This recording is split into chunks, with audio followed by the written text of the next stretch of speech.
Biex tiskonġra trid tkun pur. Kliem il-Prim Ministru Mexxej Laburista Robert Abela f'attività politika fl-Isla, b'reazzjoni għal mod kif aġixxa l-Kap tal-Oppożizzjoni fl-aħħar jiem, fejn biddel id-diska f'daqqa u issa qed jgħid li ħadd mhu perfett. Ma tistax tgħid inti li m'intix perfett u tippriedka L-Perfezzjoni?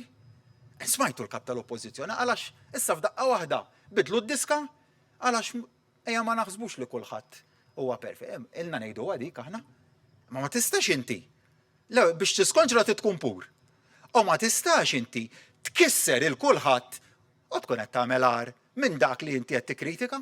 Dr. Abela tkellem ukoll dwar il-ftuħ ta' kawża mit-52 immigrant li qed ifittxu għad-danni li ma kawża hija ffinanzjata mill-Aqda Repubblika. Qed ifittxu l-pajjiżna għad-danni. U min iffinanzjahom? Min fetaħha, min ħallasha dil kawża?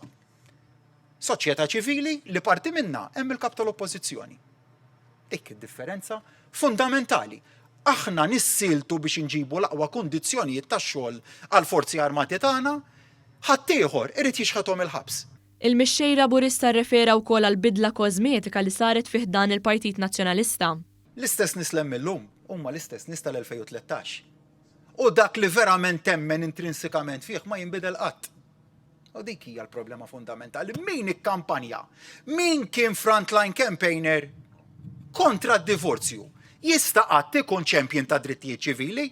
Robert Abela qal ukoll li l-poplu Malti Wawċi jaf min verament jaħdem favuri drittijiet ċivili. Toħroġ Elena dalli tniedi strateġija f'livell Ewropew dwar id-drittijiet ċivili, joħroġ Edwin Vassallo u jgħidilna Marxiżmu dan fl-aqwa tiegħu.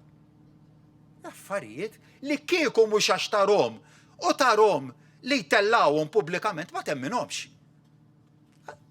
U r-risposta tafu għaliex? Għax fil-fond ta' qalbhom hekk jemmnu, ma jemmnux fid-drittijiet ċivili u qatt ma riduhom. Qatt ma riduhom. Ara llum issa mbagħad f'daqqa waħda x'nirraw ir-reazzjoni tan-nies. Provaw daħlu r-reverse.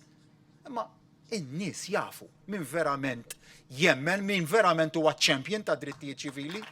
Intant, il-Prim Ministru tkellem ukoll dwar il-ftehim kollettiv li ntlaħaq mad-Dipartiment tal-Protezzjoni Ċivili din il-ġimgħa li minnu se jibbenefikaw 252 ħaddiem li se jieħdu 1,000 euro żieda fil-paga wara li kienu minsija għal 22 sena sħaħ.